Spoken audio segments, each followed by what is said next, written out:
Muy pero muy buenas tardes, bienvenidos a Tarde Noticias, jornada como siempre cargadísima de información para compartir con todos ustedes. Quizás Fernanda, que habla del tema más destacado a estas horas, guarda relación a lo que se está dando en la Cámara de Diputados, porque de alguna manera es algo que se habló muchísimo durante estos días. Exactamente, lo que tiene que ver con esta aprobación del uso de gastos sociales de binacionales. Vamos a estar en instantes desde la Cámara de Diputados con nuestro compañero, también con distintos móviles, porque la información continúa en esta tarde bastante calurosa. Kiara, ¿cómo estás? Hola Fer, ¿cómo estás? Hola Rolando, un saludo también a toda la teleaudiencia. Y en el plano internacional, una de las noticias más resaltantes de último momento es lo de España, que va a donar casi 7,5 millones de vacunas contra el coronavirus a Latinoamérica. Así que esa es una de las informaciones más resaltantes en el plano internacional, al menos a estas horas de la tarde. Y por supuesto, como todas las tardes, tenemos que darle un repaso también a los datos del tiempo, porque cómo va a estar el clima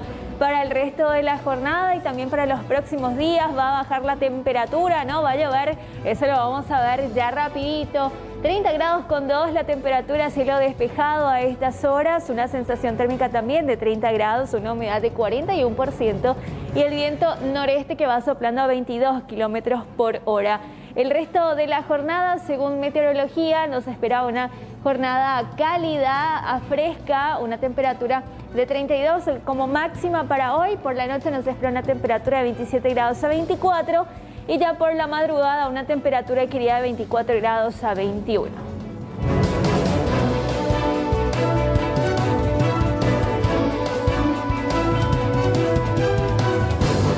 Rápidamente, Cámara de Diputados, Mariano López. Está el aeropuerto de domingo, ahorita hay que tomar. No se dan cuenta los colegas. No sé cómo no se da cuenta el presidente de la República de que su pueblo está muriendo. ¿Para qué queremos gasto social si su nombre dice gasto social? Este es el momento de utilizar los gastos sociales. Ya lo podía haber hecho sin necesidad de la Sin ley. necesidad de que nosotros le pidamos, tenía que haber hecho. Sin necesidad. Lastimosamente hay que hacer una ley con votos imperativos para que él pueda tomar la decisión.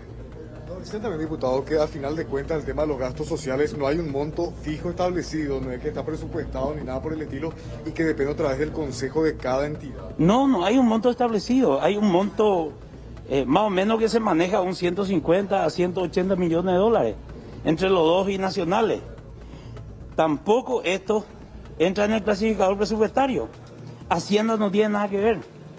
Se le dice, el Ministerio de Salud le dice a Itaipú Yacyretá que necesita de medicamentos y ellos compran, así directo. ¿Qué pasa si es que las binacionales dicen que gastan menos de 100 millones de dólares en gastos sociales? No nos van a engañar, sabemos todo.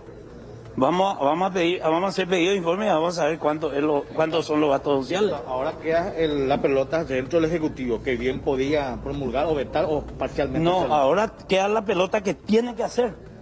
Quiero ver si el Ejecutivo veta esto. Quiero ver. Ahora tiene que cumplir y tiene que comprar. Hay antibióticos que cuesta 1,5 millones que la gente no tiene. Y esa ley que promulgó o que se aprobó es una farsa. Le dice a la gente anda a comprar y después te va a devolver Itaipú. Y la gente no tiene 1 kilo de pan para comer. Es decir, no tienen los plata para comprar medicamentos. Pero para comprar comida no tiene.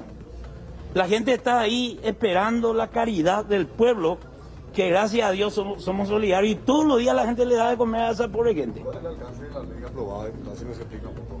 El alcance de esta ley, insumos y también medicamentos, porque no quisieron embarrar un poco eso.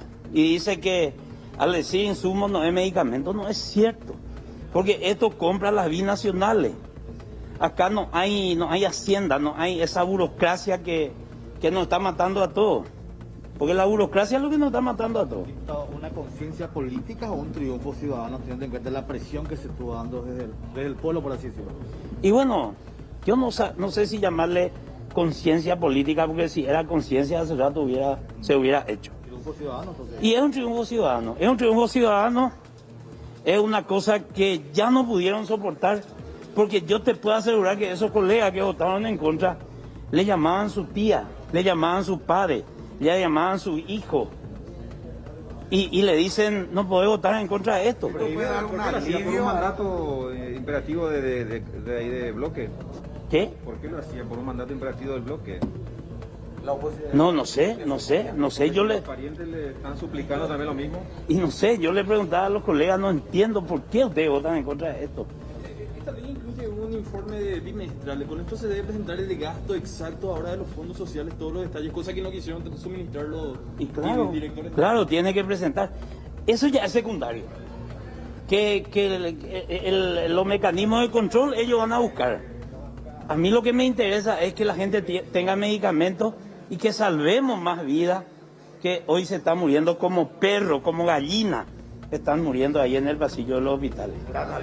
Muchas gracias, el diputado Salustiano Salinas, entonces conversando con nosotros. Voy a ver si puedo alcanzar aquí a otros legisladores colorados que también se estaban retirando al momento de saludarles. Rolando, compañeros, a todos ustedes.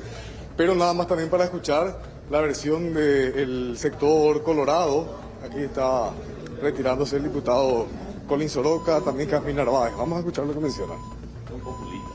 ¿Por qué? Dicen, no, o sea, ¿a usted le parece correcto votar en contra, diputado? No, en contra se sostuvo lo que siempre decimos nomás. Diputado, mira que hay gente que se está muriendo porque no tiene medicamentos. Usted dice que este Aprobamos un proyecto de ley, no sea malintencionado. No aprobamos, votaste en contra. No, nosotros el proyecto anterior hicimos, votábamos. COVID-0 acaso no es, COVID-0 acaso no es. Con este proyecto no aprobó, usted no votó por Aprobamos, amigo. Pero vos no aprobaste, vos no votaste, diputado. ¿De cuál? Espera, no vayan a ser agresivos. Vamos tranquilo, no quiero confundir. Nosotros aprobamos el anterior COVID-0. Es una cuestión de... No mal informe, no corresponde. Usted lo que quiere desviar la atención. En este proyecto en particular, ¿usted votó en contra, sí o no? No, lo que yo hice, voté en forma correcta, con modificaciones. Eso es lo que dice, no. Diputado, no te puedes quedar. La gente pues quiere escucharle también a este diputado si se puede quedar. El proyecto anterior, ¿cómo votamos? Nadie nos preguntó de eso, ¿verdad? El COVID-0, o sea, ya fue aprobado, ya está en proceso, ahora ya tiene esa herramienta el Ejecutivo. O sea, ¿por qué? Utiliza los recursos de la binacional para la... Se aprobó 2 veces. Es una... Vamos. No es así, nosotros ya dimos toda la herramienta, ahora el gobierno, nosotros dimos toda la herramienta, ya, amigo. O sea, depende ahora que se haga eso, no mándale, por eso. Pero ¿por qué el ataque si ya se aprobó? Le preguntamos, no, diputado, usted nomás se siente muy perseguido, parece. No perseguido, nada que ver. Nada que ver, muchachos. ¿De qué cruzó? Olimpia siempre, campeón.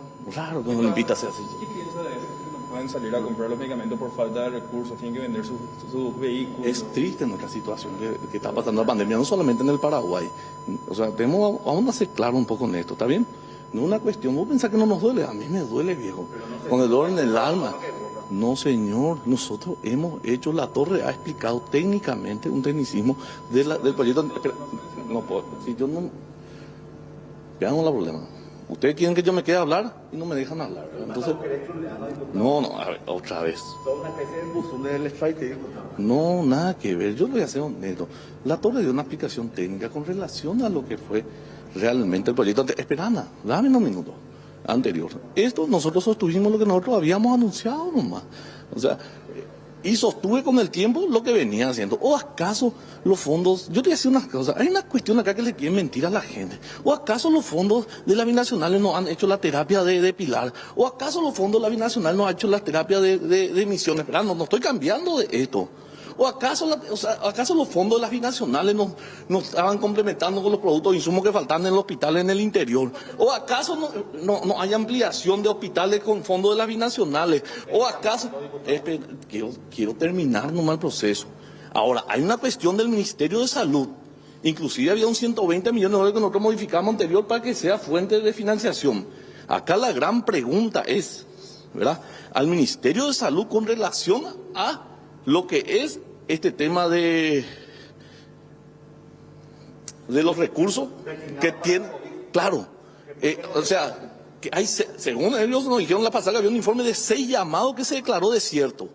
que ya no se presentan la gente porque no quiere vender. Y me dice un empresario, me dice, ¿por qué no se presentan? Le digo yo a ellos, preséntense. O sea, yo quiero aclarar lo que vos estás diciendo. No, es que no quiero que se usen los fondos de las nacionales, se usa. En Fran, todo el día sale en la prensa, ¿verdad? Hay una donación de una empresa privada, pero también la entidad. Claro, hay una donación, pero ¿quién hizo toda la ampliación de infraestructura? La entidad binacional ya sí está. Y respecto a la compra de medicamentos y ese artículo 3º que forma parte de la modificación que planteaban, donde se escribió que un familiar de paciente puede ir a hacer la compra de medicamento y luego se le va a reembolsar. ¿Le parece práctico a usted eso teniendo en cuenta que una vida está de por medio? No, hay cosas que hay que buscar la practicidad. El tecnicismo acá ya no nos sirve. Estamos de acuerdo en eso, ¿verdad? Hay cosas que yo no estoy de acuerdo con relación al tecnicismo, ¿correcto? O sea, si realmente la que va a desembolsar era, ¿cómo se llama esta secretaría de esta señora? DIVEM. La DIVEN tiene que mudar su oficina frente al hospital respiratorio. O sea, si vos me preguntás a mí, que monta una carpa ahí la DIVEN y que se presenta a la gente. Ese debe ser el actuar de la DIVEN. No tienen que venir acá. O sea, si vos me preguntás, yo fui uno de los congresistas del oficialismo que habló con sus sentimientos y con lo que cree que es correcto, ¿verdad? ¿Es cierto o no? Siempre se excusó el presidente con decir que esto debía ser de mutuo acuerdo, siendo que después él mismo redirigió una cierta cantidad, 30 millones. Para lo que sería... ¿Alguna contrasentido? ¿De qué? ¿De quién? ¿De mí? No, el presidente que ni podría hacer uso y al final él mismo terminó redirigiendo ese recurso binacional. Diputado, ¿usted conversa con el ministro sobre este punto? No, yo soy honesto, ¿verdad? Yo no... Con toda esta problemática tratamos nosotros de manejarnos en forma de lo que era la Cámara. No hablé con el presidente con relación a esos recursos. Sí hablé con el director, por ejemplo, de la entidad, que le desea una pronta recuperación. Está él, su familia, su señora quedó internado, ¿verdad? Ya se está, porque Nicanor es el que realmente da una explicación real, ¿verdad? A mí me sorprende en el silencio del director de Itaipú, ¿verdad?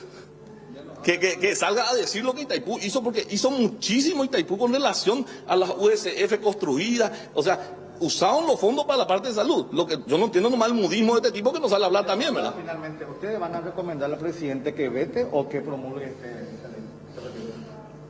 Así como también él dice siempre que nos da la libertad de votar como nosotros creemos en la Cámara. Él tiene hoy ni va a tener de mi parte, no va a tener ninguna... Cualquier decisión que él tome corresponde, como fue él y respetó los organismos correspondientes en su momento, que dijo la independencia de poderes, ¿correcto?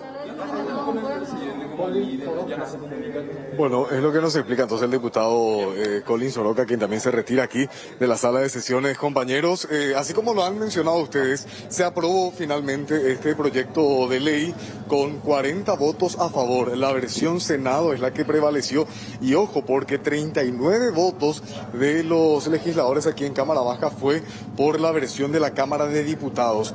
Rolando, compañeros, ¿saben cuál era la las modificaciones que se pretendían hacer? En el primer artículo, cambiar la palabra de autorízase al Poder Ejecutivo por la palabra dispóngase. ¿Por qué? Porque al decir dispóngase, nos explicaban, ya es más imperativo. Y quiera o no, el presidente de la República va a tener que hacer la gestión para que el gasto social de las binacionales sea destinado a salud. Eso por un lado. Además, hay un artículo 3º que aquí en Cámara de Diputados introducen al proyecto original de la Cámara Alta, donde plantean ese escenario. Imagínate, Rolando. Familiar de paciente internado por coronavirus, si es que no encuentra en la farmacia del hospital, en una farmacia pública, el medicamento, puede ir a una farmacia privada, hacer la compra y después la entidad binacional, ¿verdad?, le va a devolver esa plata, se le va a reembolsar el gasto que haya realizado por ese paciente internado. Es el artículo 3º que incluían y el que generó mucho debate porque decían, no, el proyecto en general del Senado ya habla luego de la provisión de medicamentos y que los medicamentos estén, ¿dónde? En los hospitales y no cargarle nuevamente con la responsabilidad a los familiares que tengan que ir a recorrer farmacias buscando la medicación para después, imagínate, Rodi, hacer la gestión otra vez, presentar tu factura para que se te pueda reembolsar ese gasto que vos tuviste y nos decían, un trámite que llevaría entre 3 a 6 meses aproximadamente. Esos eran los cambios que se pretendían introducir, que finalmente no prosperó y ahora ya el proyecto es enviado directamente al Poder Ejecutivo. Sin lugar a dudas, Mariano, todos coincidimos que los medicamentos deben estar en los hospitales y que los familiares no deben hacer esa maratónica odisea de buscar por farmacias para que finalmente puedan acceder a los medicamentos. El tema acá, Mariano, que estábamos hablando con Fernanda, es la votación, porque estuvo apretadísima la votación finalmente para poder aprobar esta versión Senado. Apretadísima la votación, senador, 39 contra 40, estuvo ahí. Apretadísima, pero bueno, es un poco parte del involucramiento de la gente, la presión ciudadana, y que hace que muchas personas entiendan y sienten postura al respecto, ¿verdad? Sienten postura y se planten en ese mensaje que esperan que la gente responda, ¿verdad? Es como que sintieron el golpe negativo que recibieron en la última votación y ahora actuaron algunos en consecuencia y logramos esa mayoría apretada que, bueno, ahora esperemos que el presidente promulgue. Siempre, diputado, escuchamos a varios de sus colegas decir que los medicamentos tienen que estar en los hospitales y no otra vez el familiar del paciente tener que hacer la gestión y que después la ITQ le devuelva la plata. Claro, ese es el problema. El problema es que acá parece que se adecuan los textos y se tratan de hacer las cosas sin un concepto de la realidad, sin un concepto de la urgencia que vive la gente, que tiene que peregrinar, que tiene que sufrir esa escasez que se vive en los hospitales, que tiene que peregrinar en esa situación desesperante realmente, en la cual vos tenés que encontrar la solución inmediata para tu familiar que está esperando. Cuando alguien te pide urgente, necesitamos medicamentos, y tiene que haber en el hospital, Samino, tiene que haber en el hospital, y bueno, ahora hay que incluir los sistemas de control, porque ese es otro tema, ¿verdad? El robo en los hospitales, todos los sistemas de control, los software que quedaron en desuso, que vuelvan a estar en pie, que vuelvan a estar vigentes y que, bueno, se pueda surtir como tiene que ser con los medicamentos a los hospitales, con los insumos correspondientes. Bueno, lo importante es lo que menciona también el diputado Sebastián García de Patria Querida, compañero, el tema del control que se va a tener que hacer a estos fondos, así como también a los medicamentos, etcétera, que estén en los hospitales, porque esta semana nomás fue rodillo del IPS. Sí, que estos funcionarios aparentemente estaban sacando medicación y claro, no era precisamente para pacientes que lo estaban necesitando, el tema de los turnos, etcétera. Bueno, toda esa cuestión corrupta también habrá que ver cómo lo controlan. Este proyecto de ley lo que plantea es un informe que se realice de manera bimestral, cada 2 meses, respecto a lo que se está gastando, lo que se está comprando, y así también el Ministerio de Salud deberá informar siempre cuál es la necesidad que están teniendo para que ante la necesidad aparezca esa respuesta con los fondos de gastos sociales de la binacional, siempre y cuando lo apruebe el presidente de la República. Dependerá del Poder Ejecutivo. La señal que daba de que él puede disponer de esos fondos o de tomar un poco también decisión respecto al tema de los gastos de las binacionales, Rolando, es el puente Carmelo Peralta, que con la ciudad brasileña de Murtinho, Puerto Murtinho, uniría, ¿verdad? Y que se suspendió esa obra para destinar ese dinero a compra de medicamentos. Es el ejemplo que daban de que Mario Abdo Benítez, si quiere, puede efectivamente hacer un poco esa reorganización, Rolando. 2 cositas, Mariano, acá que estamos hablando con Fernanda, también complementar eso que decías, no solamente la obra de Puerto Murtinho, sino que cuando las papas quemaron y la situación estaba bastante complicada, cuando se dio aquel primer desabastecimiento en Inerán, se usaron fondos de Yacyretá para comprar los medicamentos. Después se volvió a utilizar en una segunda ocasión, o sea que sí se pudo utilizar y sí se puede utilizar. Y por otra parte, quiero mencionar que en este caso queda en manos del Ejecutivo. Claro. Y yo, así como están las cosas, de hecho esto tiende a promulgarse porque no creo que Mario Abdo Benítez quiera sumar algo más a su ya de por sí deteriorada figura, entonces lo más seguro esto es que se promulgue. Claro. Lo que sí se destaca es todavía esa resistencia que hubo hoy en diputados porque fue extremadamente pareja la votación. Y mucha gente se está preguntando, mientras estamos todavía solicitando el documento, la famosa votación nominal todavía no está siendo proveída por la Cámara de Diputados y su parte de comunicación, pero ya van saltando la gente que quiere saber quiénes fueron los que decantaron su voto y, por así decir, ayudaron a que esto finalmente se apruebe. Se habla de 4 diputados colorados, Néstor Ferrer, Roque Sarubi y Tadeo Rojas, que votaron a favor del proyecto, y por otro lado Miguel del Puerto, que se abstuvo. Acabamos de llegar nosotros de San Pedro. Un poco del Poder Ejecutivo. No, acabamos de llegar nosotros de San Pedro. Claro, pero consulto nomás, teniendo en cuenta que ya se venía hablando de eso, el presidente de la República ya dijo algo, ya se estableció algo. Ahora llegamos, recién llegamos. Bueno, de esta forma, compañeros, uno de los referentes también del Palacio de Gobierno, muy cercano al presidente de la República, Mauri Espínola, estaba acá en la sala de diputados y se retira de esta forma. Bueno, dice que acaban de llegar de San Pedro, habrá que ver cómo toman esta decisión del Congreso Nacional. No quiso decir nada Mauri Espínola. Claro, Ministro, pero creo que estaba es ahí con... el cargo, ¿verdad? ¿Cómo?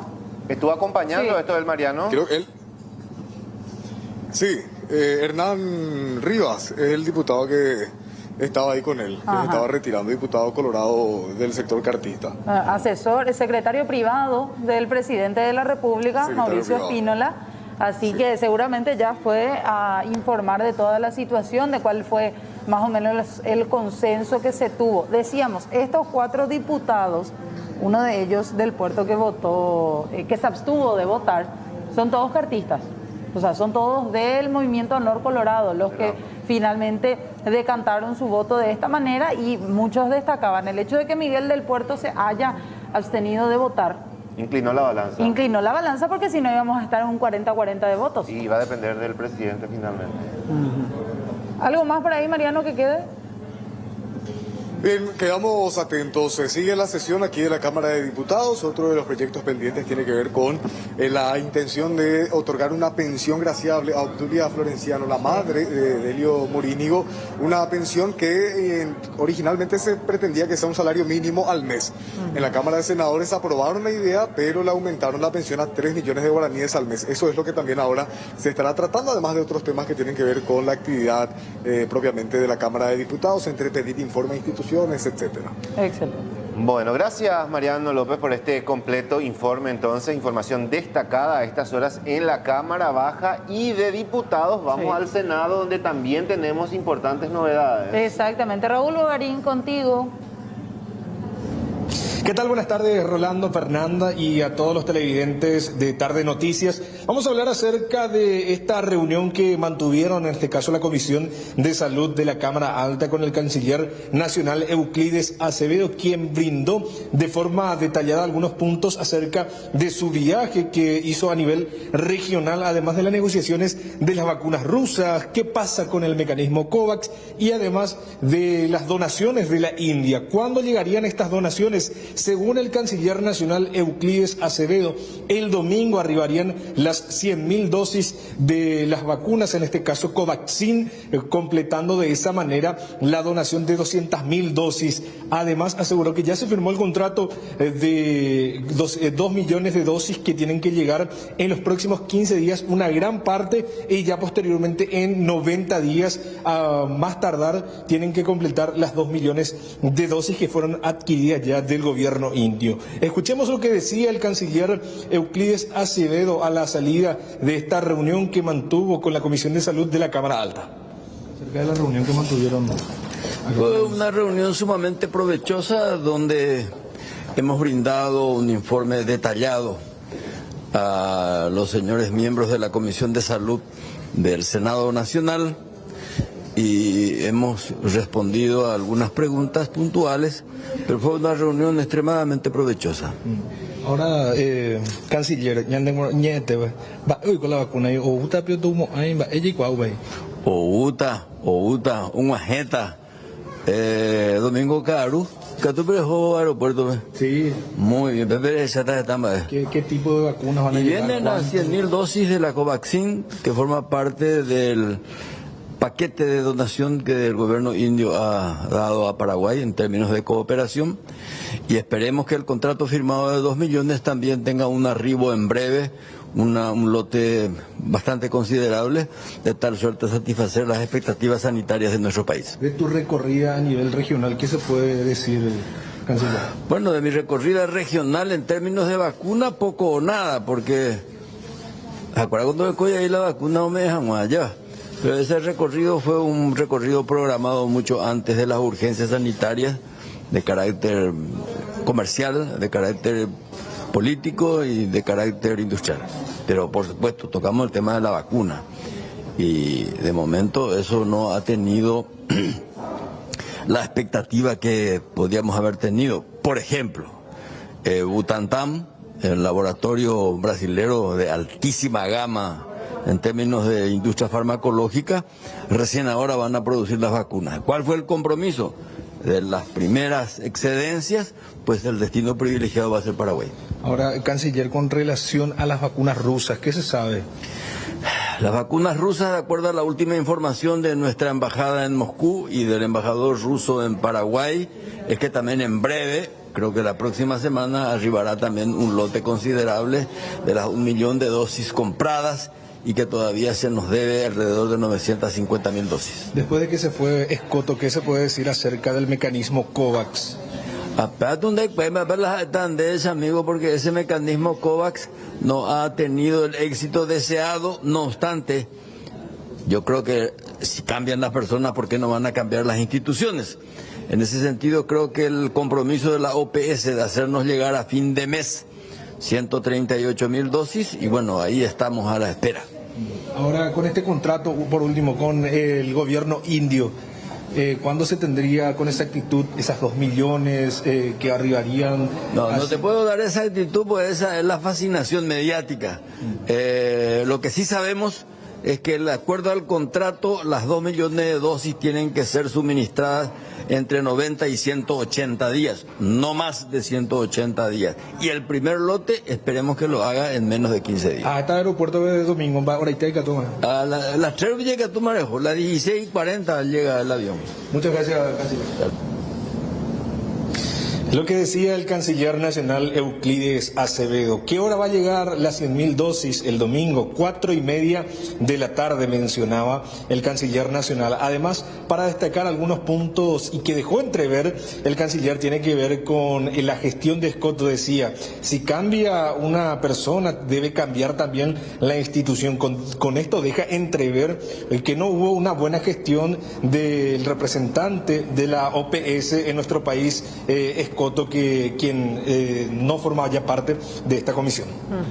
Bueno, Raúl, importantes declaraciones del ministro de Relaciones Exteriores. Se aguarda esto, ya tenemos hora incluso de llegada, claro. Ya es un hecho que arriba en nuestro país las 100.000 dosis de Covaxin para seguir con el programa de inmunización, que hoy el sector privado estaba cuestionando la lentitud, que es muy lento el proceso de inmunización y que de alguna manera se tendría que ver para acelerar esto, y además de los otras posibilidades más que tenemos de acceder también a las vacunas. Claro, esperemos que con estas 100.000 ya se pueda ir progresando con el resto de los que quedan de médicos, parte del grupo de 85 en adelante, y vaya ya descendiendo el rango de edad. Muchos preguntaban, es larguísimo porque hasta este momento los trabajadores de la salud todavía no están inmunizados en su totalidad. Es un proceso extremadamente lento. Si empezamos a contar de la fecha aquella primera inmunización de la Sputnik V, de alguna manera estamos hablando de un tiempo ya considerable para una pequeña cantidad que accedimos. Claro, y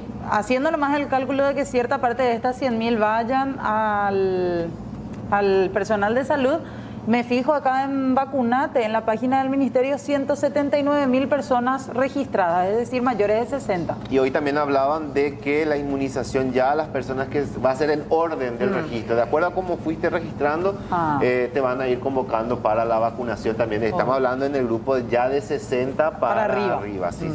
Bueno, gracias Raúl por este contacto, muy amable. Hasta luego, compañeros. Hasta luego.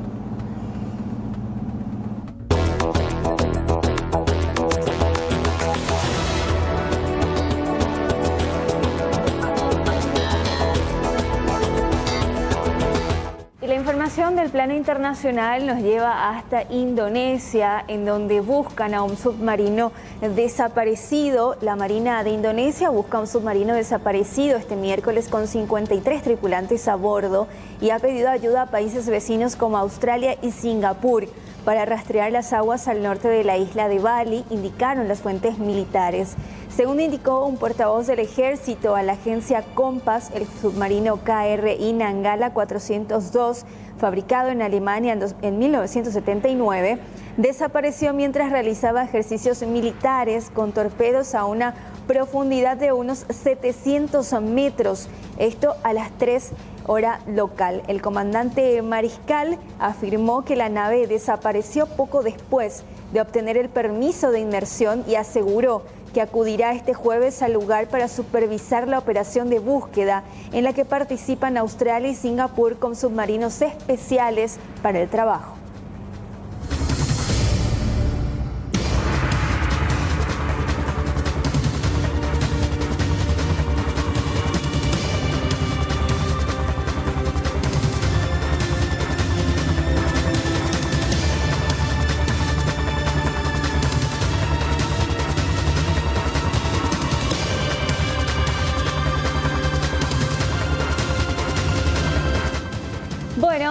vamos a hacer una pequeña pausa así en Tarde Noticias, pero sin antes le tengo que comentar que tienen que seguirnos a través de las redes sociales @C9N Paraguay, y también nos pueden escribir al 0985-625-000, que es nuestro WhatsApp ciudadano. Pausa, ya venimos.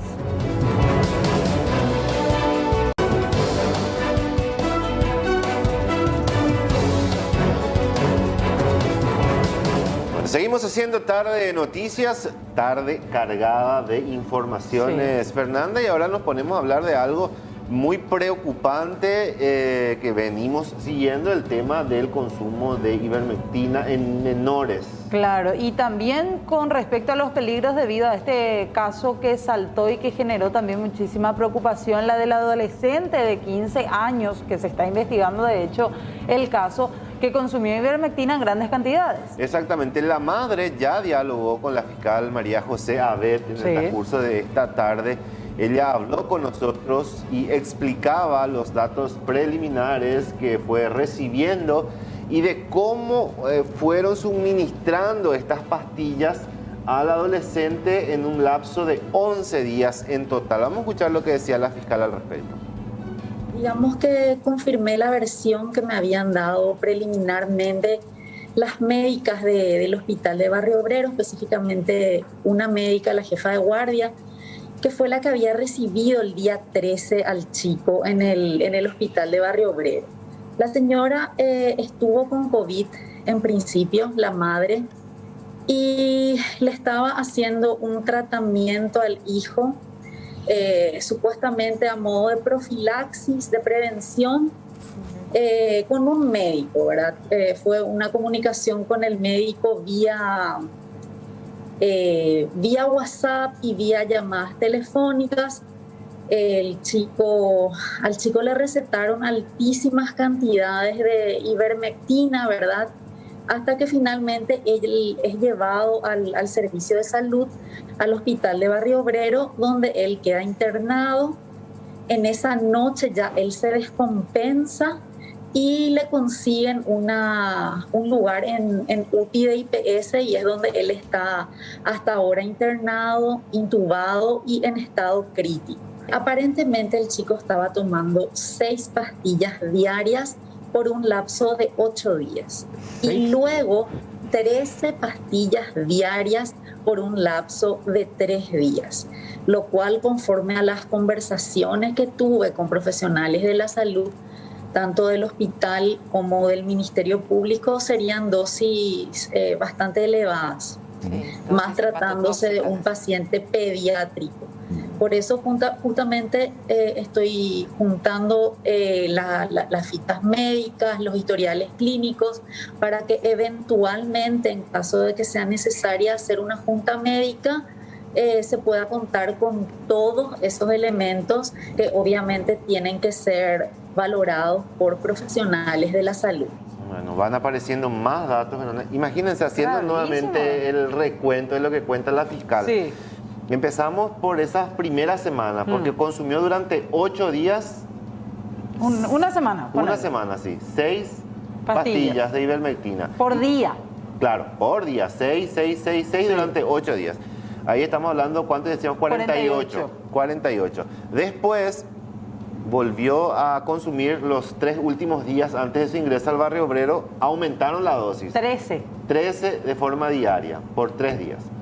Ahí ya completamos las 87 pastillas en total. Estamos hablando para un adolescente, un niño prácticamente. Es una cantidad excesiva, decían los profesionales. Extremada. Yo no sé, y esto habría que ir consultando también con los profesionales, si la ivermectina en uso para personas, el que no es de uso veterinario, viene en varios miligramos o no.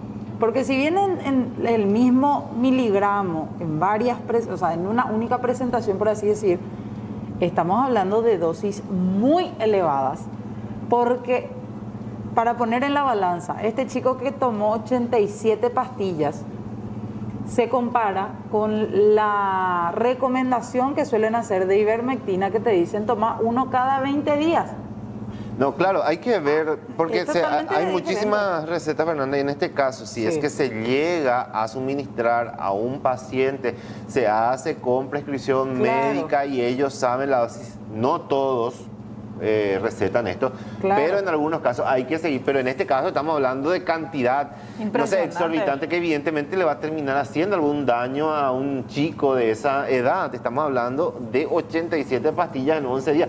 Es muchísimo, algún daño hepático va a terminar teniendo necesariamente.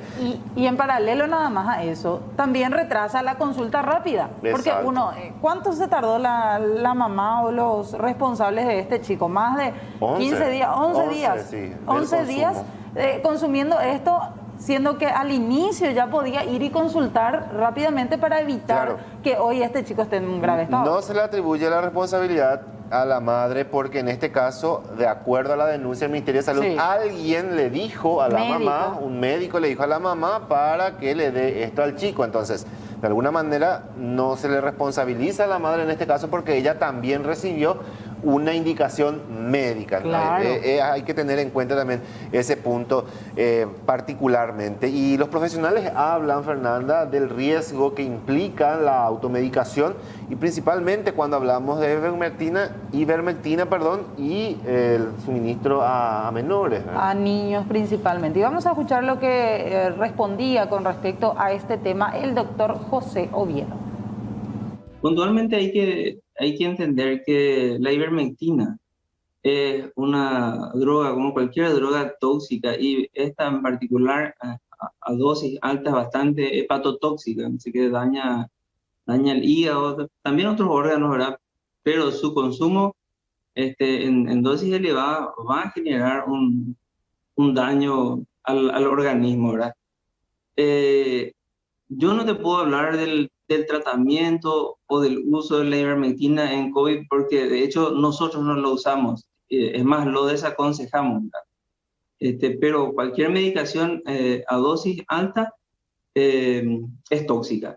Con respecto a los experimentos, y llamámosle experimentos que se hizo con la ivermectina a principios de la pandemia, o sea, hace un año, se vieron algunos resultados in vitro, resultados en laboratorio donde la dosis utilizada era para inactivar el virus, digamos, era 500 veces superior a la dosis normal, ¿verdad? O sea, con una dosis 500 veces superior, yo probablemente le mato en veterinaria, ¿verdad? Le mato a la vaca, le mato al gato, le mato al mono, y si yo tomo, me mato yo y le mato a mis hijos. Así es la realidad. O sea que la dosis experimental es impracticable y otra vez quiero hacerles entender que la ivermectina es un antiparasitario y nosotros estamos luchando, estamos peleando con un virus. Tendría que ser un antiviral, pero antes que automedicarse, lo que tendría que hacer es la gente acudir a un médico. Bueno, lo que explicaba el doctor, entonces, a tener muy en cuenta esto porque queriendo ayudar muchas veces podemos terminar provocando un daño mucho mayor. Exactamente. Cambiamos de tema. A estas horas también informaciones del ámbito policial que van surgiendo. Alexis Aveiro ya está en contacto con nosotros. ¿Qué tal, Alexis? Buenas tardes. Hola, Fernanda. Hola, Rolando. ¿Qué tal? ¿Cómo están? Buenas tardes. El saludo a ustedes y a todos los televidentes. Atención, y quiero mostrarles, por ejemplo, algunos objetos que solamente los que son expertos en el rubro podrán identificar, teniendo en cuenta que, supongo, es de los exhibidos principalmente por aquellos que se dedican al mercado de las pulgas, el coleccionismo, la exhibición de estos aparatos. Una balanza muy antigua, pero hasta ahora no pudimos precisar de qué se trata este elemento, pero después vamos a hablar de eso, porque tanto este elemento como la balanza, todos estos teléfonos celulares, así también estas 3 cámaras de circuito cerrado de televisión y una notebook fueron recientemente recuperados de una especie de aguantadero, un local abandonado por sus propietarios. Alertó a los vecinos la presencia sospechosa de un hombre y eso activó el sistema. Llegaron al comisario, hasta la zona comisario, y ya hubo una persecución con el sospechoso. Sí, todo empezó a través de una llamada anónima efectuada en la oficina de guardia posterior. Ingresó otra llamada al sistema 911 a las 1:25 de la tarde aproximadamente. indicaba que se trataba de una persona desconocida del lugar. Inmediatamente se constituyó un patrullero ahí y empezó una serie de persecuciones. Trepó algunas casas ajenas, tejados, para posteriormente ir a parar en un apartamento tercer piso. Sí, efectivamente. Se encontraba ahí una encargada de la señora y se pudo hablar con ella y ella a través después del susto nos indicó que estaba una persona desconocida ahí. Cuando ingresó el personal de la policía ahí, fingió ser propietario de ese apartamento. La computadora personal tenía abierta y empezó como para que fingía que estaba escribiendo. O sea, comisario, o teclea guau para que... Efectivamente, esa es la historia real. Después entre sus pertenencias se encontró los 6 celulares más la notebook y estos objetos ya fueron encontrados a metros de ese lugar donde se le aprendió. O sea, esa casa abandonada era el aguantadero más o menos, comisario. Presumimos, todo indica que es una especie de aguantadero para esta persona. ¿El nombre fue identificado de este muchacho, este joven?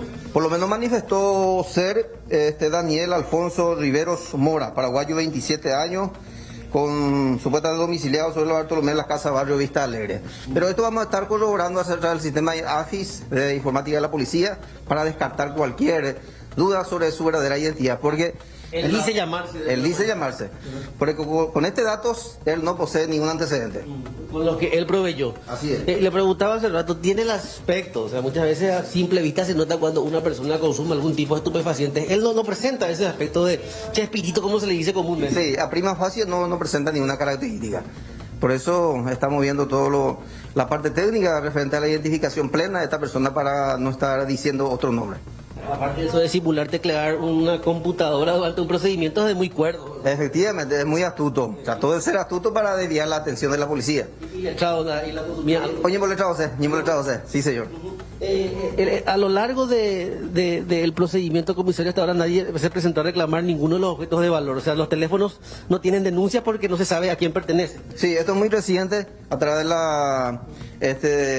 del trabajo de ustedes, creo que vamos a tener ya una denuncia concreta porque evidentemente estos fueron producto de algún robo o hurto. Hay inclusive algunos teléfonos encendidos, comisario Sabino López, que están recibiendo llamadas o algunos mensajes porque no pudo desbloquearlo aún. Efectivamente, está uno de los teléfonos está prendido, todavía estamos esperando alguna señal de llamada para que podamos estar atendiendo o en su efecto para tratar de identificar la propiedad real de estos aparatos. Comisario, que se roben cámaras de seguridad significa que hay gente que está adquiriendo esto en el mercado negro.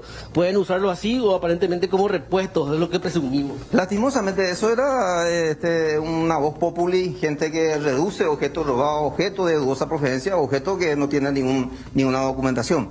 Ahora, comisario, teniendo en cuenta, si bien estamos aguardando algunas llamadas que logren identificar a los propietarios de este teléfono, me centro nuevamente en esto porque de repente tiene su valor histórico, inclusive la gente que colecciona sabe eso, comisario, y nos hace presumir, reitero yo, que son del mercado de las pulgas o de algún coleccionista. Así que si alguien reconoce esto, está en la comisaría tercera. Efectivamente, estamos documentando completamente para remitir todos los antecedentes de la fiscalía y gracias a la audiencia ustedes supongo que vamos a tener alguna respuesta favorable para tratar de identificación de los propietarios y eventualmente obtener una documentación concreta para la fiscalía y sostener una acusación fiscal posterior. Sobre calle Palma, la zona de Presidente Franco, inmediaciones del ferrocarril, zona de la Plaza Uruguaya, hay muchos locales que exhiben este tipo de productos. Sí, enfrente mismo de la Plaza Uruguaya, sobre Eligio Ayala, hay una casa que se dedica a esto. Vamos a acercarle a través de nuestro patrullero a la fotografía para tratar de identificar al propietario. Gracias, comisario. Sabino López de la Tercera de Asunción. Rolando, Fernanda, si tenemos un poquito más de tiempo, inclusive, me llama mucho la atención, y perdón desde mi total ignorancia, me llama la atención, parece por ejemplo de una película de ciencia ficción del año 70, 80 o 90 aproximadamente. Buscamos en internet, no encontramos y queremos saber qué es, porque decíamos acá y debatíamos con Jorge si es una balanza, si es una máquina del tiempo, qué tipo de función, o si es parte de alguna otra maquinaria un poco más compleja, porque hasta sonido hace. No, recién hace un sonido. Ahí está, hasta el sonido de un teléfono, por eso tengo una confusión tremenda, ¿verdad? Independientemente de la noticia de la recuperación de esto, también la curiosidad de saber de qué se trata. Un artefacto bastante grande, no sé si con un peso bastante importante también, Alexis, ¿o no?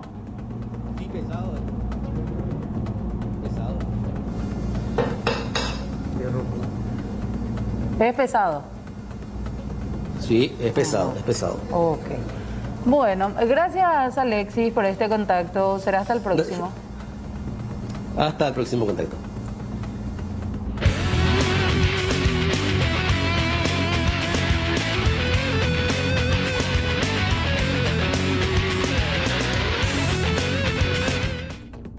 Buenos días de Copa Libertadores de América para Cerro Porteño. 10 de la noche va a estar enfrentando en Bucaramanga, Colombia, al América de Cali en el inicio de su participación en la fase de grupos. Pero nosotros nos vamos a 1998 para tener una referencia de dos enfrentamientos entre sí. Estadio Defensores del Chaco, 15 de abril, fase de octavos de final de la Copa Libertadores de América de aquella edición. Cerro Porteño, recordemos, en el 98 había llegado nada más y nada menos que a la etapa de semifinales, y en el partido de ida en el Defensores del Chaco sin mucho público, jornada lluviosa realmente en aquella oportunidad. Carlos Alberto Quise era el técnico del Cerro Porteño. Ahí lo vemos a Luis Lescano, otrora presidente azulgrana, el pase allí a profundidad y después la aparición de Juan Ángel Paredes, que había anotado para Cerro Porteño el cabezazo y termina definiendo de derecha para la victoria de Cerro Porteño. Esto ocurrió el 15 de abril de 1998, uno de los antecedentes entre Cerro Porteño y América de Cali. Ese mismo año, evidentemente, partido de revancha de la fase de octavos de final el 29 de abril del 98. Juan Telles abría el marcador para el equipo cafetero, para el conjunto colombiano, que iba ganando 1-0 en la revancha en Cali, minuto 49. Con esto había ejecución desde el punto penal. Pero ¿qué pasó? En el 70, Richard Gómez sacó este derechazo, golazo para Cerro Porteño al ángulo inferior superior izquierdo del arquero de América de Cali para el 1-1 en ese momento, golazo. Con eso Cerro Porteño ya avanzaba a la etapa de cuartos de final, pero sin embargo terminaría incluso ganando ese compromiso con el gol anotado otra vez por Juan Ángel Paredes, que era una de las figuras importantes que tenía aquel equipo de Cerro Porteño en la temporada 1998. Dos veces de manera consecutiva Cerro llegó a semifinales en el 98-99 respectivamente en la Copa Libertadores de América. Buen presagio, ojalá que sí.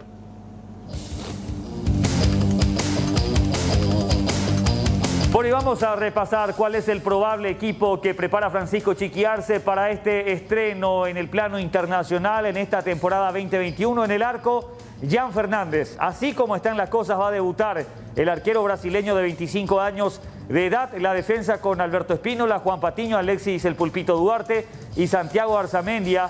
Medio sector con Enzo Jiménez. A pesar de que algunos dicen que Mateo González tendría chances de arrancar como volante por derecha, pero a priori nosotros al menos lo tenemos a Enzo Jiménez, Matías Villasanti, Ángel Cardoso Lucena, Claudio Aquino, de media punta Federico El Pachi Carrizo y Mauro Boselli como referente principal en el área.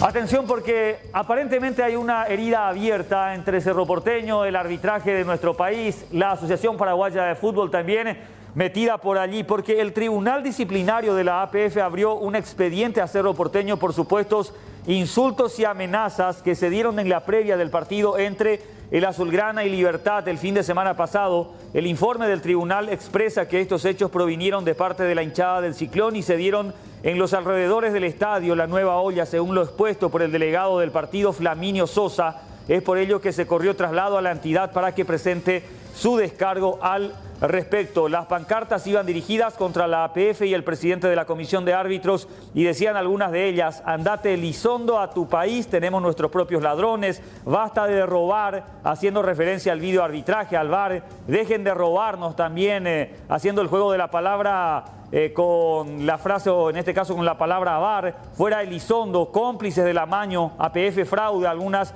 de las pancartas que fueron exhibidas en lo previo a aquel partido. Todo esto en reclamo a la actuación arbitral del partido entre el Ciclón y Sportivo Luqueño, que acabó 3-3. Y por supuesto ahora Cerro Porteño va a tener que presentar el descargo correspondiente en su defensa y habrá que ver si hay alguna sanción de por medio de parte del Tribunal Disciplinario de la Asociación Paraguaya de Fútbol al Club Cerro Porteño.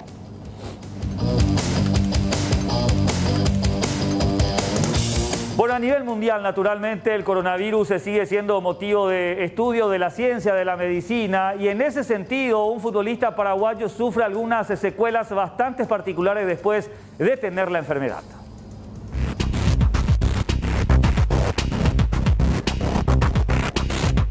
A Lucas Barrios, jugador de Gimnasia y Esgrima de La Plata, luego de hacerse unos estudios de chequeo, tras tener coronavirus por segunda vez, le detectaron miocarditis leve de índole inflamatoria, según informó el club argentino en sus redes, por lo que deberá hacer reposo por 15 días. Esa fue la causa por la que se perdió el clásico frente a Estudiantes, que finalizó con un empate 0-0.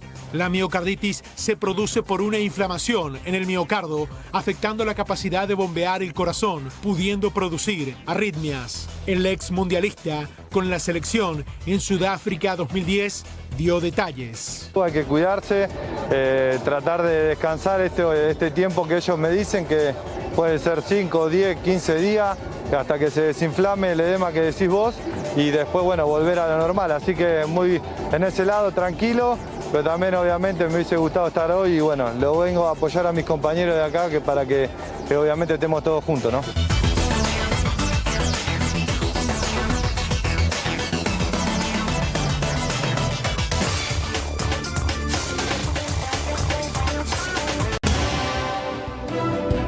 Grados la temperatura actual a estas horas de la tarde. Momento de darle un repaso nuevamente a los datos del tiempo.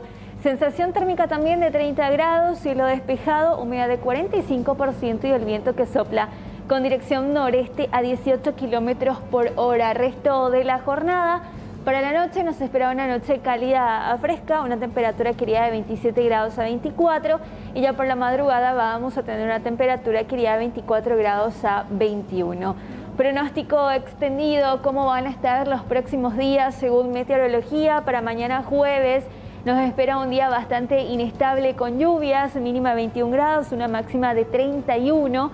Para el día viernes, lluvia con ocasionales tormentas eléctricas, mínima de 20, máxima de 28 grados. Atención que para el día sábado y el día domingo va a descender la temperatura, mínima de 19 grados y una máxima que solamente llegaría hasta los 24 con lluvias y tormentas.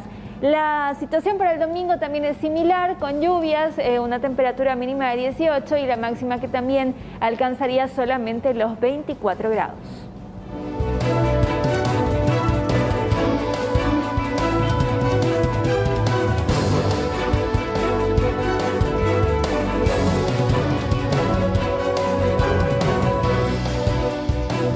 Otra información destacada de la jornada guarda relación con el hallazgo de 18 piezas que pertenece a un cuerpo en el departamento de Concepción, Fernanda. Exactamente, y esto era lo que ocurría. El agente fiscal Pablo René Zárate fue quien encabezó el procedimiento luego de encontrarse estos restos óseos en cercanías del río Aquidaván, en Concepción, donde se constituyó todo un equipo, tanto de médicos forenses, agentes de la Policía Nacional también, teniendo en cuenta esto que ocurría en una zona denominada Pasombutú.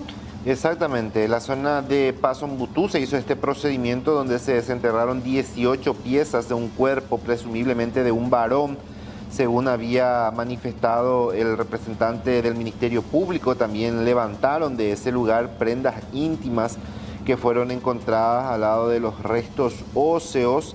El representante del Ministerio Público sostuvo que la parte superior, lo que sería un cráneo, fue encontrado a 150 kilómetros de ese lugar, y entre las 18 piezas se encuentran maxilar que ellos creen tendrán relación con estos hallazgos.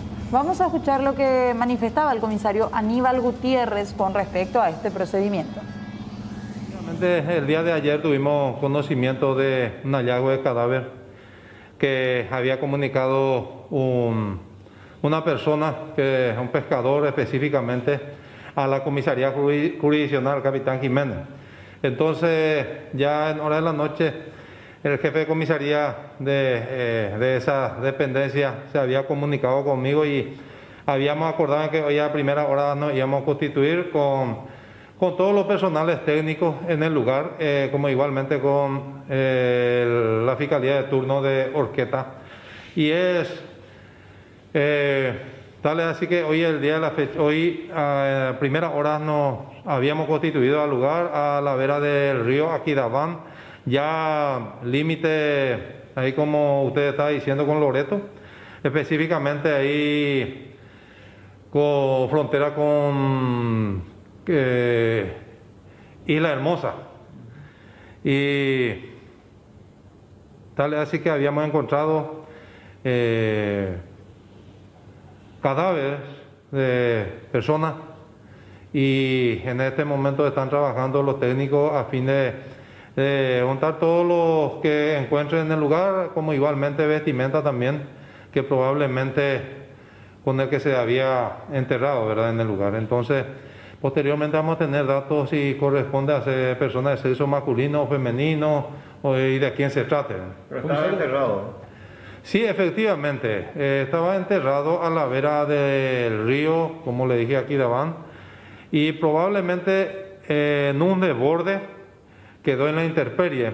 Y ayer, en su trajinar, uno de los pescadores de la zona encontró y dio aviso a la comisaría jurisdiccional. Comisario, ¿cuál es la presunción? ¿Estos ríos, en este caso, ya estaba prácticamente desmenuzados o estaba como cuál sería la presunción?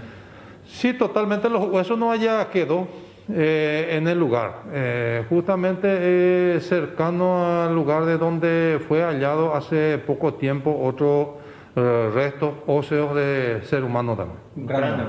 Efectivamente. Que no se descarta que podría pertenecer a este grupo de restos óseos. Así mismo.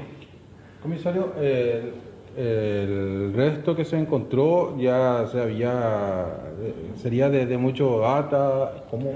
Y probablemente teniendo en cuenta que ya totalmente seco ya están los huesos y no sé, los especialistas del tema, médico forense específicamente, seguro que más tarde o cuando tenga todas las informaciones va a estar informándole a ustedes y de cuánto tiempo más o menos es el resto encontrado en el lugar. Comisario principal, ya se pudo determinar qué parte del hueso, qué parte del cuerpo fue lo hallado.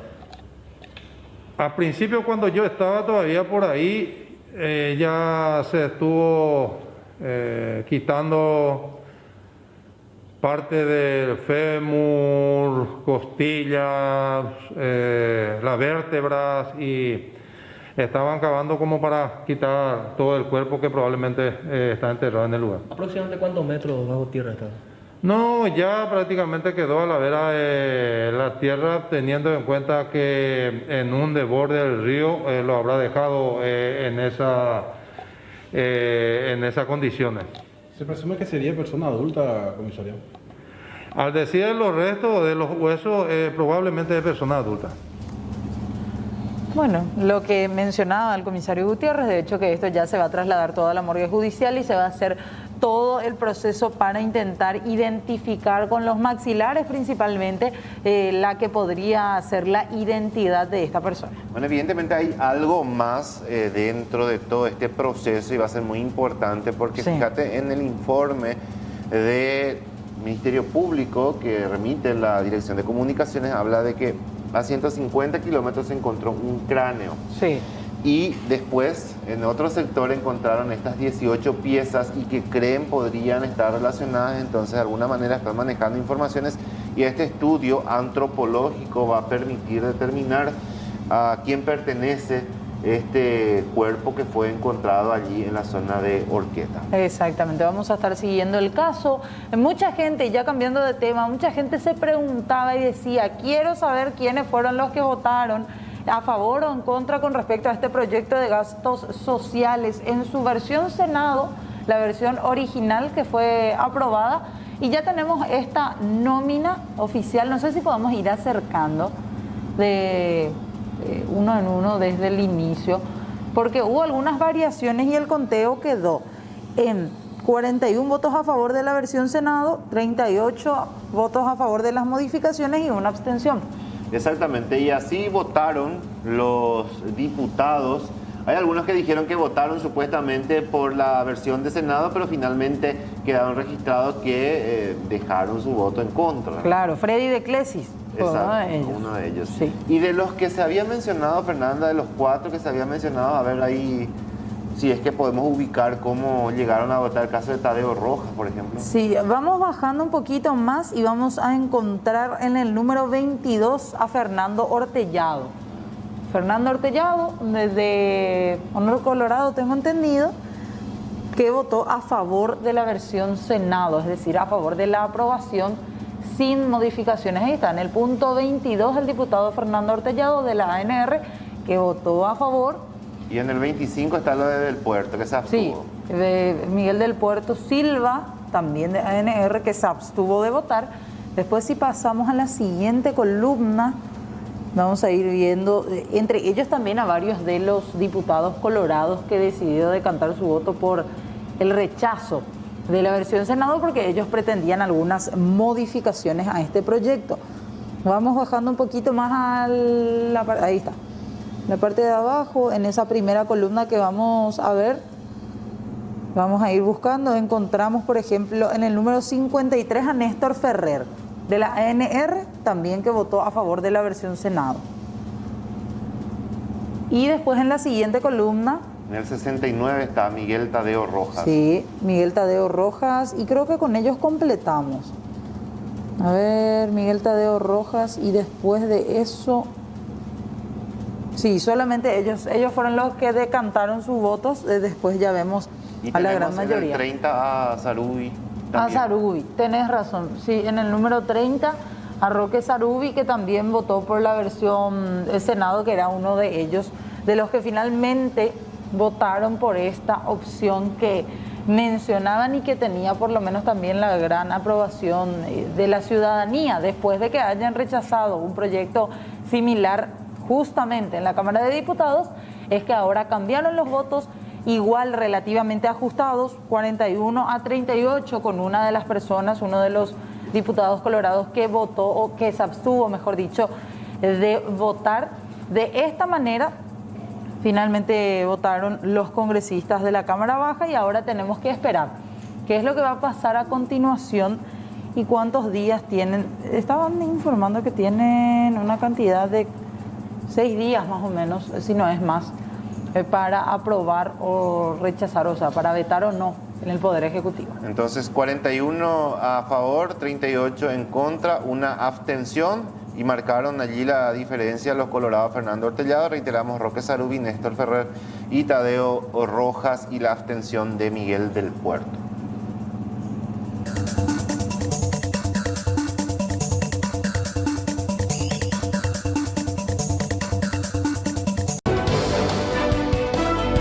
Haciendo tarde noticias, ya lo tenemos en contacto al doctor Omar Valdés, asesor jurídico del Ministerio de Salud, para hablar con él con relación a estos amparos que vienen presentándose. Sí.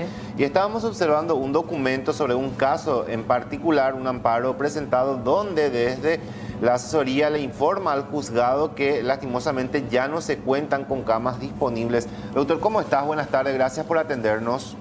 Sí, buenas tardes, todo bien, saludos a la audiencia. Bueno, doctor, siguen presentándose los amparos. Estábamos observando un documento en particular, me imagino que son varios los que siguen recibiendo, donde ya le informan desde la asesoría a, en este caso, la doctora Hilda Vallejos, de que por lo menos no disponen de camas en UTI a través del CEME. ¿Esto es así? Sí, para ser más preciso, la Dirección de Terapias Intensivas nos informa esos datos, que no se tiene disponibilidad en el público y privado. No obstante, se están arbitrando los mecanismos para que se concrete el traslado del paciente una vez que se cuente con la disponibilidad respectiva. Es así, tenemos aproximadamente unos 15 amparos en donde se están precisando una unidad de terapia intensiva, o sea que el paciente está en el sector público del Ministerio de Salud. 15 amparos que hasta ahora no se pudieron finalmente procesar. Que están reclamando una cama de terapia intensiva. De acuerdo a la información que recibimos, se le informa al juzgado la disponibilidad. Y sin embargo, como la disponibilidad es dinámica, es de momento a momento, o sea que se puede contar la disponibilidad una vez que se libere algunas camas y en base a eso se informa al juzgado otra vez, se amplía el informe. Pero actualmente en algunos casos no existe disponibilidad, según el informe que recibimos de la Dirección de Terapia Intensiva. Ahora, doctor, estos amparos que tienen actualmente allí en la asesoría jurídica son principalmente de Asunción, de Capital, de Central, o viene a ser de todo el país prácticamente.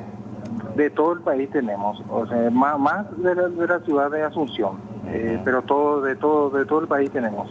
¿Y la minoría, pero sí en Asunción tenemos la mayoría de los casos.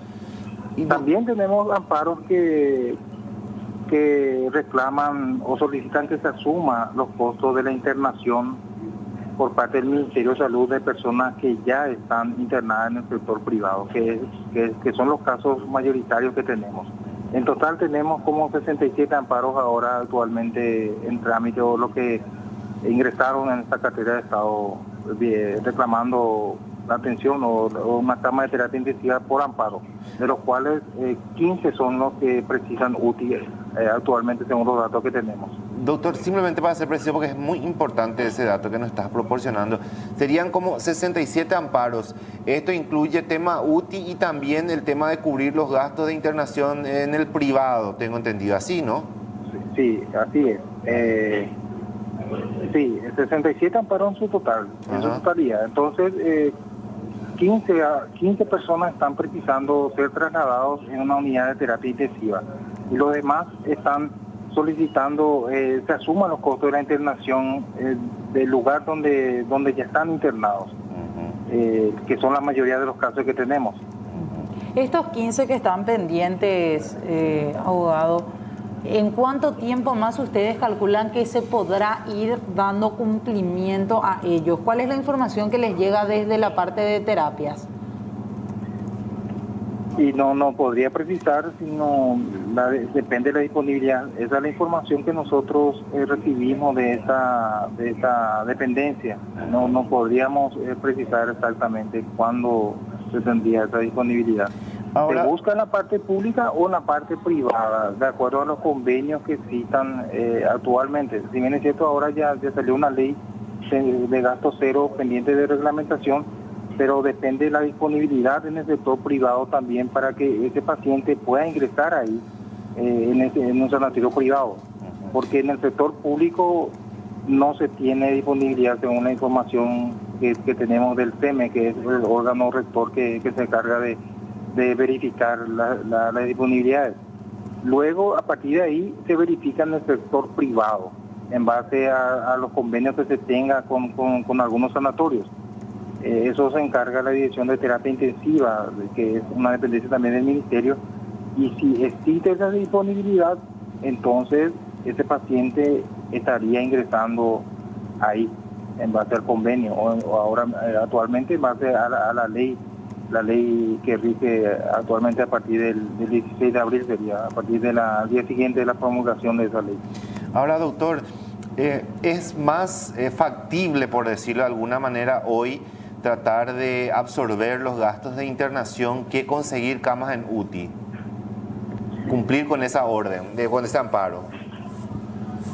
Y podríamos decirle que sí, en base a la ley, sí. El tema está que el paciente esté internado en un sanatorio, ya sea público o privado, de la previsional, porque la ley prevé eso, cubrir los gastos de internación en UTI, en tanto sector público, privado y la previsional. Una vez que el paciente ingrese en una cama de terapia intensiva, estaría cubierto en virtud de esa ley. Pero la situación que se nos plantea son de situaciones anteriores a través de los amparos. Ahí rige el convenio que el Ministerio de Salud suscribió con ciertos sanatorios en virtud de la autorización que dio el Poder Ejecutivo a través del decreto 4010-2020, que prevé ciertos requisitos también que hay que aclarar. El programa de derivación de pacientes establecido en los convenios, específicamente se encuentra en la página 38 del convenio que está publicado en la página del Ministerio. Establece como primer requisito que el paciente requiera UTI en el sector público. Luego, que el médico regulador solicite al CM a través de 141 el traslado del paciente al sector público.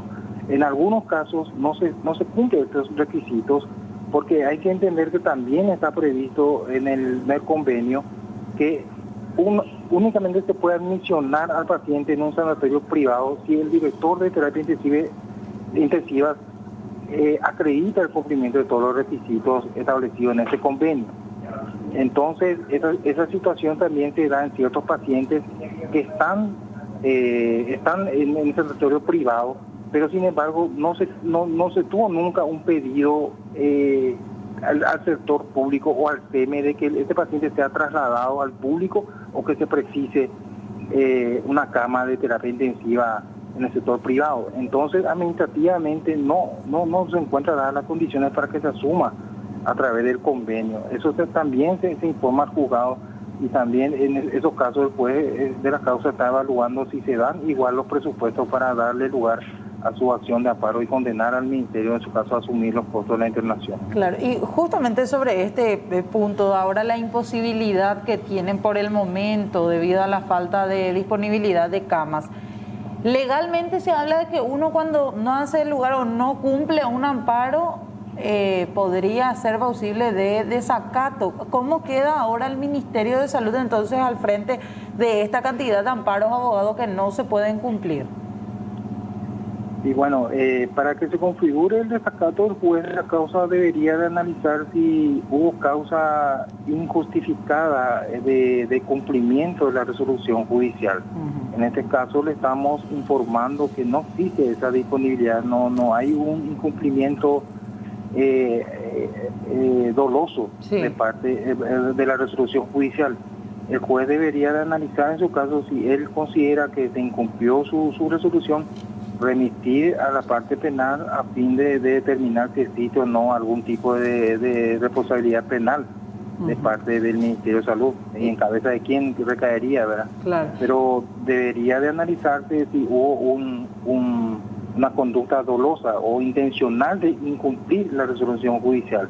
Actualmente existe una imposibilidad de cumplir la decisión judicial temporal, por lo menos, porque depende de la disponibilidad de camas de terapia intensiva, que es la situación actual que estamos dando a la mayoría de los pacientes que están planteando a través de esta acción.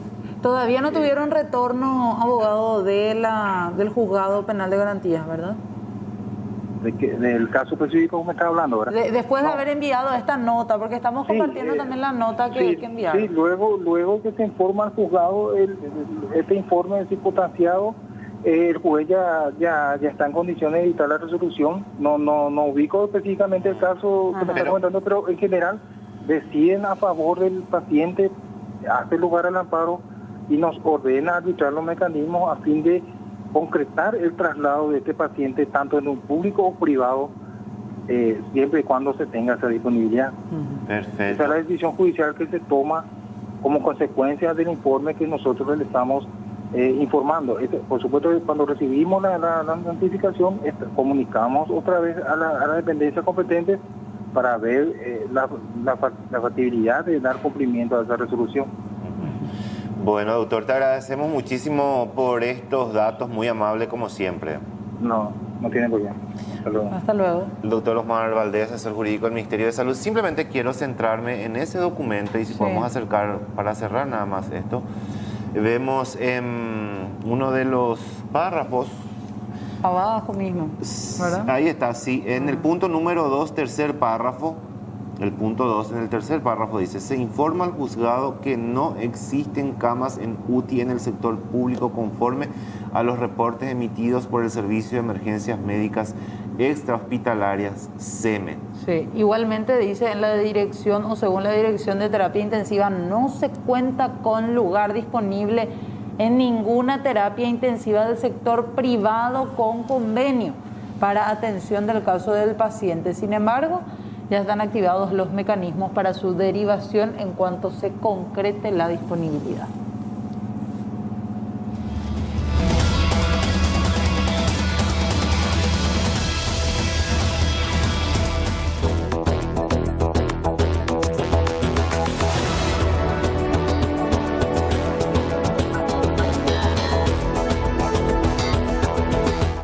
Noticia del plano internacional y tenemos que hablar de esto que ocurrió en México porque las autoridades locales reportaron que en la tarde del martes un ducto de alta presión explotó en el complejo petroquímico Pajaritos de la empresa estatal Petróleos Mexicanos, ubicado en el puerto en el Golfo de México.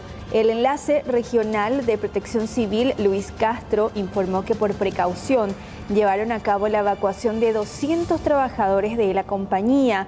El funcionario explicó que la línea de gas natural del complejo afectó parte de la planta. La conflagración fue controlada y sofocada 2 horas después del siniestro. A la par, el complejo petroquímico Morelos se registró un incidente industrial también que dejó 4 obreros heridos de manera leve. Los 4 heridos sufrieron heridas leves por el calor de vapor, por lo que se les reporta estables y fuera de peligro.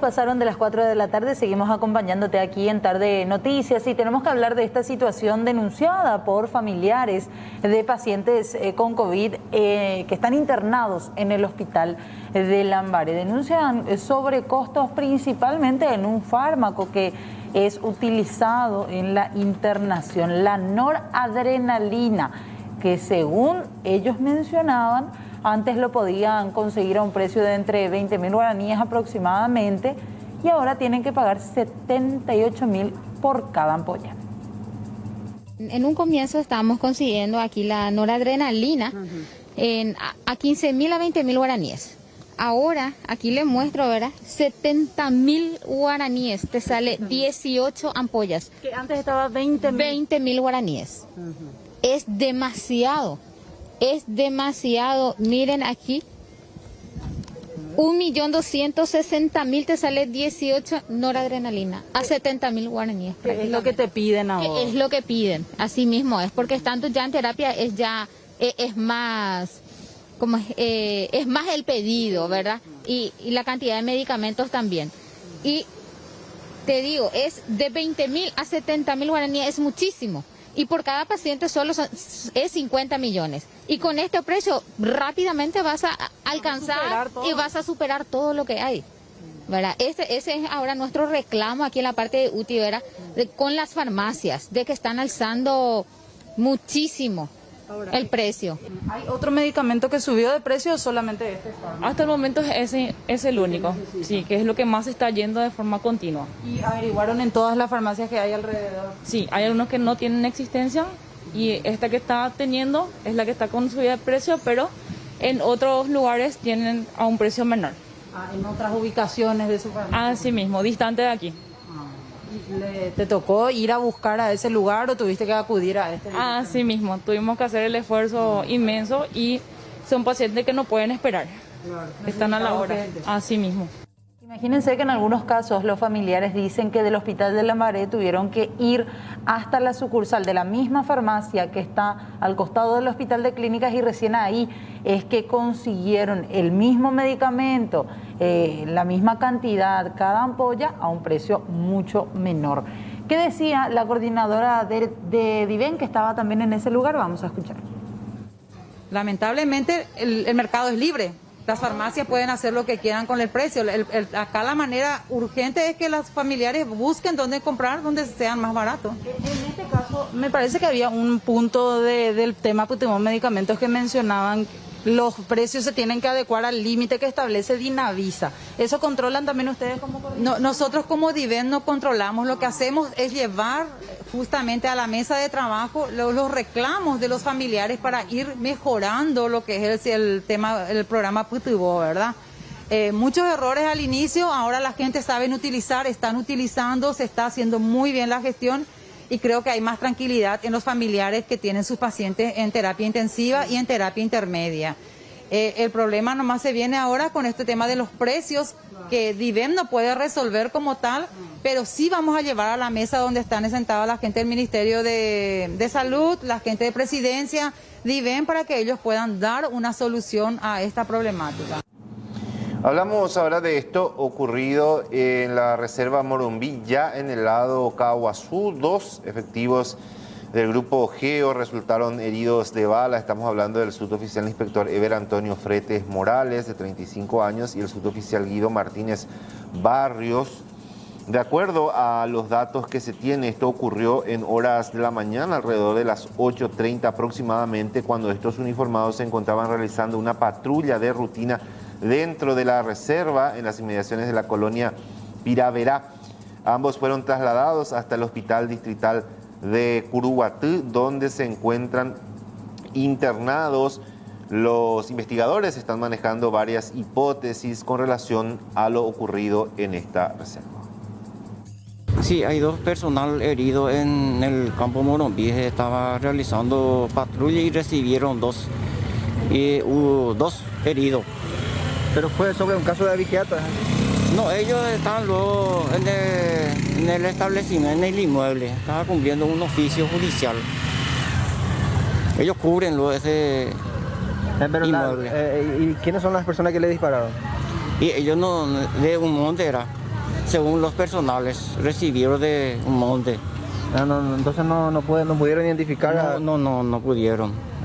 Y se presume que fue un presunto de abigeato, que se recibió información que había 4 personas que entraron al lugar específicamente. La verdad que no sabemos, vamos a averiguar, ¿verdad?, de dónde proviene. ¿La herida no fue en qué parte? Y los 2 recibió en el brazo, en su brazo. Pero está estable. Entonces están estables. Está estable. ¿No tenés los nombres de los suboficiales? Uno es de apellido Fretes y el otro es Martínez, del personal del grupo especializado de operaciones. Cambiamos de tema, vamos a hablar de algo más positivo esta tarde, Fernando. Exactamente. ¿Qué pasa en la zona de Bañado específicamente? Ya establecemos contacto con nuestra compañera Evelyn Velázquez, que nos va a contar un poco más. ¿Qué tal, Evelyn? Buenas tardes. ¿Cómo están? Muy buenas tardes. Y fíjense lo que está pasando específicamente en Bañado Norte, donde ya se encuentra habilitado el Centro Comunitario de Apoyo Escolar Sander. Varios chiquitos de la zona están aprendiendo gracias a la iniciativa aquí del profesor Edgar Villalba, quien cuenta también con la ayuda de unos jóvenes voluntarios. Hay que destacar que se respeta todo el protocolo sanitario. Los chicos al llegar, por ejemplo, allá tienen el lavatorio de manos pertinente. Deben traer obligatoriamente el tapabocas, hay alcohol en gel, pero vamos a acercarnos al profesor para conocer mejor cómo nace esta iniciativa, profe, teniendo en cuenta la pandemia, las clases virtuales y el apoyo que necesitan estos chiquitos. Bueno, esto aproximadamente comenzó el martes pasado, hace 9 días, gracias a una licenciada que me dijo, ¿qué tal, Eva, te parece si se hace apoyo escolar en este galpón comunitario? Y yo le dije, ¿será que resultaría ese proyecto? Y me dijo, sí, vamos, yo te voy a apoyar. Desde ese momento comenzó esto, empezamos a hacer flyers por redes sociales pidiendo donaciones. Como ustedes verán, todos los libros, diccionarios, todo lo que están acá, cuadernos, fueron donados por la ciudadanía, totalmente. Aparte de esto, ¿cuál es el requisito para los chicos? Quizá hay alguno no tenga, por ejemplo, el cuaderno, lápices de colores, de papel. ¿Acá se les puede proveer? Solamente nosotros le pedimos a ellos que traigan su tapaboca. Nosotros le damos todos a ellos borradores, sacapuntas, cuadernos. No le pedimos absolutamente nada. Acá nosotros como apoyo escolar le estamos entregando los cuadernos, donde se le entrega sus tareas respectivas y presentan al día siguiente. También se están ayudando con el tema de las tareas de las escuelas, que se manda también, hay alrededor como 3, 4 escuelas, con el cual nosotros le estamos ayudando a ellos para que puedan también completar esas tareas. Y acá en la pizarra, por ejemplo, vemos un poco de lo que hicieron hoy. ¿Qué materias se están desarrollando, profe? En tu caso, licenciado en guaraní, me comentaba. Yo soy profesora, terminé mi profesorado de lengua y literatura guaraní en el Ateneo Santísima Trinidad. En el 2019 estoy en espera de mi título. Pero acá no importa que solamente yo sea profesor de guaraní, sino que estamos dando todita la materia, ya sea matemáticas, ciencias naturales, salud, todo absolutamente estamos dando. Y en cuanto a los cursos que están abarcando, porque veo a los más chiquititos y hay algunos más grandecitos, como acá el pequeño que está ya con la calculadora, full corroborando las tareas de los más pequeños. Sí, no solamente yo llevo el mérito, acá tengo 3 ayudantes míos, que también son heroínas y héroes. El muchachito que recién dijiste que estaba utilizando la calculadora, por ejemplo, está en 7º grado. La otra, que se llama Alejandra, está en el 8º grado. Y Juliana, que es la última, está en 1er año de la media. Yo estoy recibiendo ayuda de la propia comunidad de los jóvenes en este proyecto. Entonces, somos todos campeones y campeonas. Y en cuanto a los chicos, ¿desde qué edad más o menos ya pueden venir al centro comunitario? Nosotros abarcamos de acá, recordando también que no solamente las comunidades están viniendo, también está viniendo de comunidades aledañas. Y estamos comenzando desde prejardín hasta el 9º grado. Como verán, todo el protocolo de lavarse las manos, utilizar alcohol en gel, tapaboca, todo. Solamente ellos tienen que traer tapaboca. Y en cuanto a los horarios, ¿están haciendo todos los días? ¿Cómo se están manejando? Hace 9 días, reiteremos una vez más. 9 días que estamos con este a puro pulmón. Nosotros comenzamos desde las 13 horas hasta las 16. Algunas veces, como ustedes verán, hasta las 5 nos estamos yendo. De mañana nosotros vemos la posibilidad de que cuando nos llaman para traer, por ejemplo, donaciones de libros, recordando que yo no tengo móvil, no tengo moto, no tengo bicicleta, no tengo absolutamente nada, pero tenemos que ver el medio de traer como mochilas, de ver la forma de poder acercar las donaciones también. Cuando una persona no tiene móvil, buscamos ese espíritu de ir a buscar. Y ese es un punto importante, profe, así que me gustaría que por favor le digas a la gente cómo pueden hacer para ayudarles. Hay muchos televidentes solidarios que ven C9N, de repente tu número de teléfono o la ubicación un poco para llegar hasta este sitio. Bueno, mi número de teléfono es el 0971-355590, que está prendido casi las 24 horas. Tenemos acceso para que puedan llegar hasta la comunidad por Camino Ambigua, a 3 cuadras, detrás mismo de la cancha San Juan se puede entrar y se llega directamente a la comunidad que se llama Sander. O nuevamente se puede entrar por el Doctor Prieto y Artigas, pasando 1 cuadra a la comisaría 20, a 3 cuadras, que es la zona alta. De igual modo también nosotros podemos ir a recibir las donaciones si nos traen ahí. Le agradecemos muchísimo, profe, por su tiempo, por esta iniciativa tan linda. Acá Mario Saldívar les va a mostrar un poquitito la carpa, porque ya de lejos, Fernanda, Rolando, Kiara, ustedes van a poder ver. Y los chiquitos entonces desde las 13 horas ya están dando clases aquí. Eve, para que te acerques nada más otra vez al profe y le preguntes el número, cortita nada más, solamente para reiterar el número y poder poner en el zócalo. Sí, muy importante el número de teléfono. Y otra cosa que también quiero reiterar, ellos también le están dando la merienda a los chicos. A algunos, por ejemplo, les vi con pororó, tomando jugo. Por ese lado también se podría ayudar, ¿verdad, profe? Y si podés reiterar bien despacito tu número de teléfono para los que no pudieron anotar. También para la gente de buen corazón que quieran acercar las donaciones para merienda. Como vos viste, se te está dando jugo con pororó. Hace 2 días se hace lo que se puede. El grupo de madres también que están ayudando a esta iniciativa. Y cualquier donación pueden contactarse conmigo al 0971 35 55 90. 0971 35 55 90. Excelente. Ahí ya profe, tenemos. Muchísimas gracias.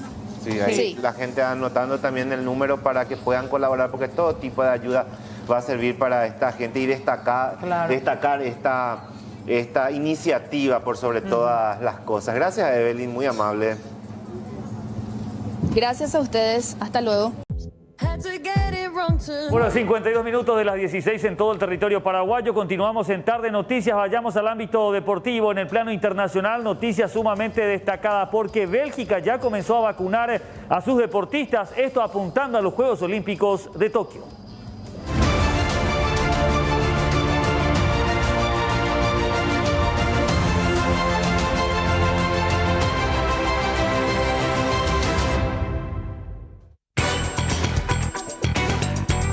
Bélgica dio luz verde a la administración de la vacuna contra el coronavirus a 225 deportistas que podrían participar en los Juegos Olímpicos y Paralímpicos de Tokio, según un comunicado de las autoridades sanitarias. Entre ellos se hallan deportistas que aún no han sido seleccionados para las competiciones. Apenas un puñado de deportistas belgas en disciplinas como el atletismo o el ciclismo tienen asegurada su presencia en los Juegos, según indicó un portavoz del Comité Olímpico Interfederal belga. Con la finalidad de dar tranquilidad a los deportistas belgas que deseen participar en los Juegos Olímpicos y Paralímpicos, todas las opciones de clasificarse, la Conferencia Interministerial Salud Pública aceptó vacunarlos en estos días, indica el comunicado oficial. Hasta el momento, cerca del 25% de los belgas de más de 18 años han recibido una primera dosis de la vacuna y el 7,7% las dos. La cifra de 225 deportistas se desglosa así. 170 atletas que aspiran a los Juegos en Japón entre el 23 de julio y el 8 de agosto y otros 55 que esperan participar en los Juegos Paralímpicos entre el 24 de agosto y 5 de septiembre. Otros países también ya se encuentran en proceso de inmunización para la tranquilidad de sus representantes en estas justas deportivas.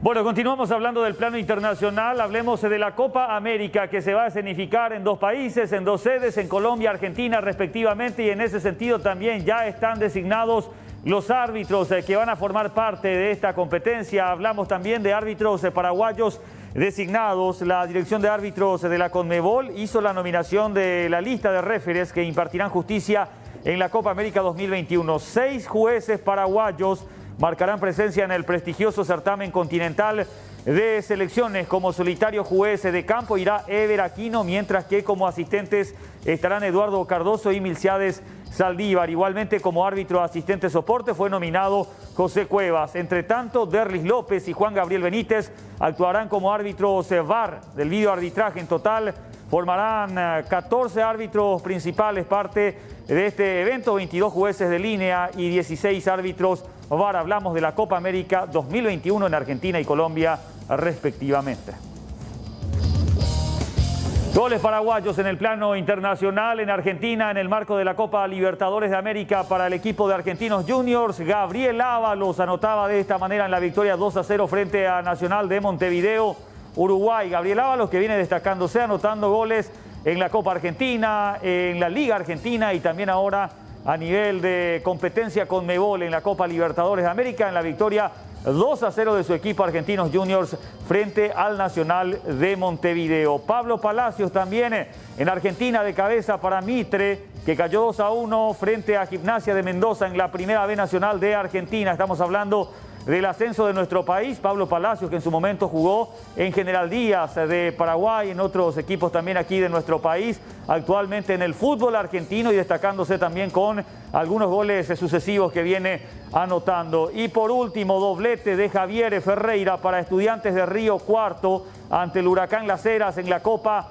Argentina. 4-1 la victoria de Estudiantes de Río Cuarto. El primero lo hizo de penal y en la etapa complementaria, el segundo en el minuto 69, el tercero de su equipo, el segundo en su cuenta personal con este zurdazo que se clava allí al palo derecho en la victoria 4-1 de su equipo, doblete entonces del paraguayo Javier Ferreira.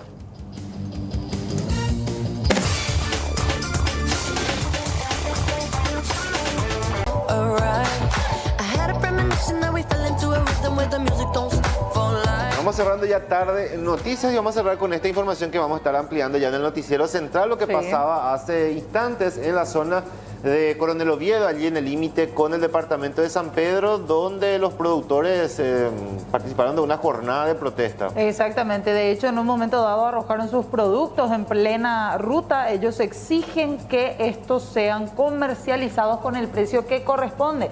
Acusan directamente al Ministerio de Agricultura. A las 18 hay otro en el mercado de abasto, vamos a estar acompañando eso. Kiara, nos estamos yendo. Sí, señor. Nos estamos yendo. Clima perfecto para esta tarde-noche. A partir de mañana aparentemente se vienen algunas que otras lluvias y va a descender la temperatura el fin de semana. Máximas de hasta 24 grados nada más, es lo que nos indica meteorología. A tener en cuenta entonces. Nos vemos mañana. Chao, chao. Gracias.